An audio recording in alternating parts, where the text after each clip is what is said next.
hypothetically speaking, if I was to return and I was to box Daniel Dubois, I would box that motherfucker's ears off. He won't land the glove on me. It'd be a one-sided beatdown. But listen, I wish him luck in his fight against Usyk. But styles make fights, you know what I mean?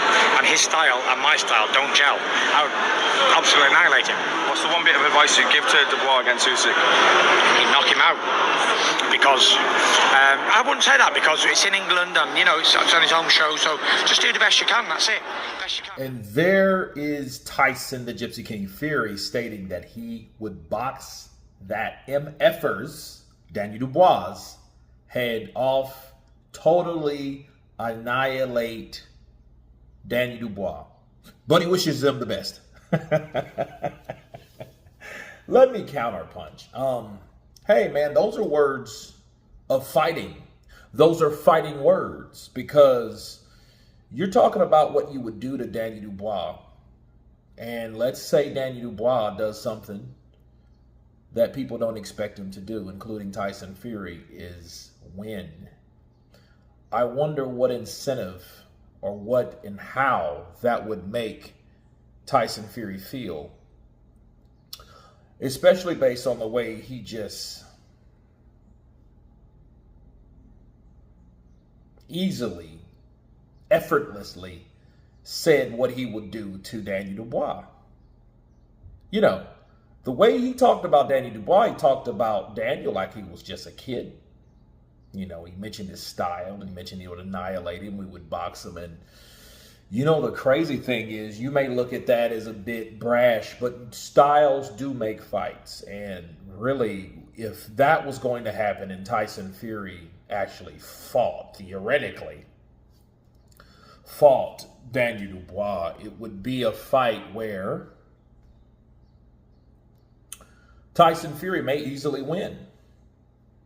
You know what I mean? Because the styles are so different. The styles, you know, may not gel together, but, you know, Tyson Fury said that for a reason. And I would hate for him to say and talk all that cap and Daniel Dubois messes around and wins and then he doesn't come back to the sport because is it you wanted to avenge the losses that you thought you won?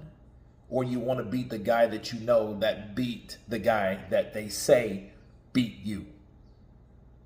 So that's what you ask yourself when you're dealing with Tyson the Gypsy King Fury, because Tyson Fury himself is a guy that's like, he's sure of himself. He feels like he was done wrong. He felt like some corruption was in Saudi Arabia. That's why he wants it in the UK.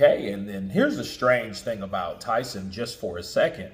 Tyson Fury, walks around. I don't see how he was able to convince Turki Al-Sheikh without Turki being offended to fight Alexander Usyk for the third fight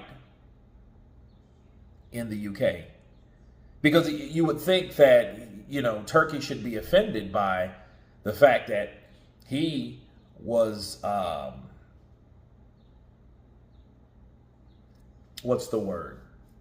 kind enough to bring those guys to his country to have that fight there. Only for Tyson Fury to say, hey, well, it wasn't Saudi Arabia and, I want a fair shake. I just want a fair shake. And I didn't have a fair shake in Saudi Arabia, the country of Turki Al-Sheikh. You would be surprised that, he's not pissed off about that. You know what I'm saying? So that's one thing. Another thing I think of is Daniel Dubois himself. I know he's mentioned, bring them all on if they still want to fight. So I wonder what Daniel thinks of this. But I don't think to really shut this down to come down to reality. I don't think Frank Warren would want that fight, unless that was the only fight available, because things change when the enemy is taken out. And Alexander Usyk is no doubt the enemy that needs to be taken out. So that fight may be on the table if Daniel Dubois is able to seal the deal. But you guys tell me what you think of Tyson the Gypsy King Fury, stating that he would absolutely, positively annihilate Daniel Dubois. Of course, please subscribe and you guys been Counterpunch. Peace!